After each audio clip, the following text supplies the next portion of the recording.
চিও দিলে কিন্তু মাংজনী আহি যাব চল ট্ৰিটমেণ্টটো কৰি ল'ব দিয়ক কোনটো উপায় দেখি না না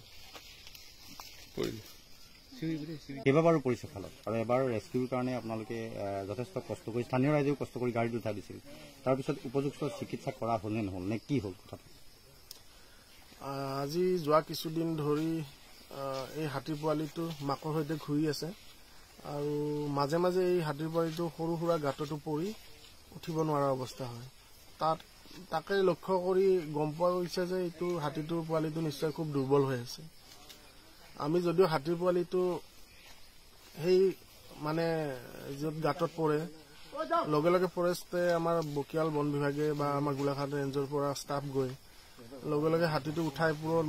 মাকৰ লগত লগ লগাই দিয়া হয় আৰু লগতে আমি কাজিৰঙাৰ CWRC যিটো centre for wild life rehabilitation and conservation তেওঁলোকৰ স্পেচিয়েল টীম মাতি আনি কেইবাবাৰো আমি হাতীটোৰ চিকিৎসা কৰালোঁ এণ্টিবায়'টিকেৰে ধৰি বিভিন্ন ধৰণৰ ট্ৰিটমেণ্ট তেওঁলোকে ডক্টৰে যি ধৰণৰ ঔষধ লাগে বুলি ভাবে তেনেধৰণৰ দৰৱ পাতি দিলে দিয়াৰ পিছতো কিন্তু এই হাতী পোৱালিটোৰ স্বাস্থ্যৰ বৰ বিশেষ উন্নতি হোৱা দেখা পোৱা নাই কাৰণ বাৰে বাৰে এইটো গাঁতত ফচি আছে আমি দিনে ৰাতিয়ে অহৰহ কষ্ট কৰি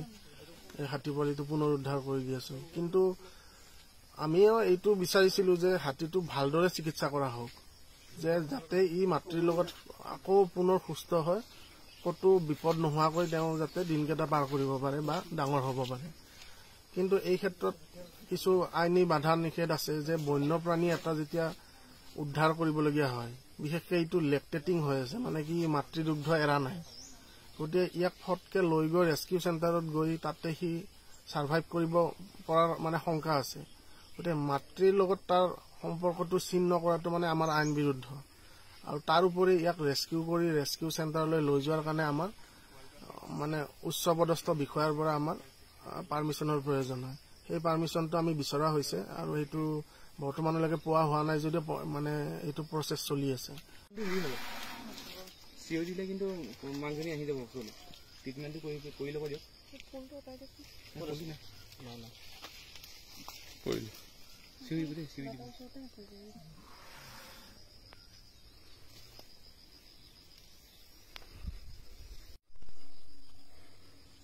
ফুল দি থৈছে যে